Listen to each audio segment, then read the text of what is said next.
TURF এখন কিছু বুঝতে পারছি না। এখন কিছু বুঝতে পারতেছেন না। ইউরোলজির অপারেশনের তো সবথেকে কমন অপারেশন TURF, এটা ফুল মিনিংটা বলেন। আমি কিছু বুঝতে পারছি না। হেমাচুরিয়া কি জিনিস বলেন? আমি কিছু বুঝতে পারছি না। আপনি ইউরোলজি প্র্যাকটিস করেন, একটা রোগীর প্রস্রাবের সাথে রক্ত যাচ্ছে, এই টার্মটা যদি আপনি মেডিকেল ভাষায় না আসল নাম কি? আমার নাম ফিরোজ আহমেদ। ফিরোজ আহমেদ।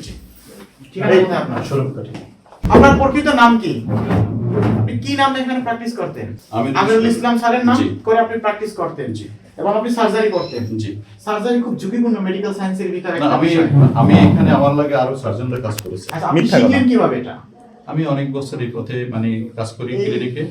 আপনি কারো জীবন ঝুঁকিতে ফেলেন নাই? না। কিভাবে এটা? না। সার্জারি স্যার, তো কোনোদিন এরকম করে রেকর্ড ওনারা যে ইয়ং যারা ওনারা তো সাহস করবে না কখনো। এই কি আপনি ব্যক্তি? এই ব্যক্তি কি আপনি? আমি doctor Mohammad Amirul Islam, associate professor urology, Dhaka medical কলেজে কর্মরত আছি। আচ্ছা। আমি বিসিএস এবং আমি আমার জীবনে আর কোনোদিন এরকম কাজে লিপ্ত থাকবো না। আমি আজকের থেকে আপনার সাথে কথা দিলাম, আপনার সবিনয় যত শাস্তি আপনি আমাকে দিন, আমি মাথা পেতে দিন। গাড়ি কার এটা?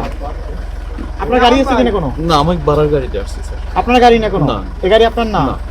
আপনার গাড়ি হলে আপনার সাথে আমি জব্দ করে না, দিয়ে দেবো। স্যার। এই গাড়ির ড্রাইভারের? জি। ড্রাইভার হেফাজতে আছে? জি, স্যার। আপনার হেফাজতে নাই? না। স্থানীয় প্রশাসন আমাদের সহযোগিতার মাধ্যমে আমরা আসলে ওনার যে কাগজপত্রগুলো দেখলাম, এখানে আসলে মানে আমিরুল স্যারের সাথে ওনার আলটিমেটলি 100% কোনো সংযোগই নাই, টোটালি ফ্রড।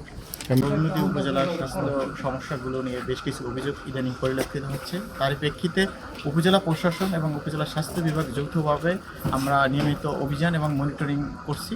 তারই অংশ হিসাবে আমরা জানেন যে বেশ কিছুদিন আগে 2টা ডায়াগনস্টিক সেন্টারকেও আমরা অ্যাড্রেস করেছিলাম। আজকে এখানে এই নূর মোহাম্মদ মুন্সি হসপিটাল, সেখানে একজন ভুয়া ডাক্তারকে আটক করি এবং উনি স্বীকার করেছেন যে ফিরোজ আহমেদ, কিন্তু উনি ডাক্তার মোহাম্মদ আমিরুল ইসলাম নামে উনি এখানে প্র্যাকটিস করতেন। এবং সবচেয়ে ভয়ানক যে বিষয়টা হচ্ছে যে উনি অনেক ঝুঁকিপূর্ণ সার্জারি পর্যন্ত করেছেন এবং মানুষের জীবন ঝুঁকিতে ফেলেছেন। তো ওনাকে আমরা আটক করে ওনার উপযুক্ত শাস্তির জন্য আমরা নিয়মিত আদালতে প্রেরণ করবো।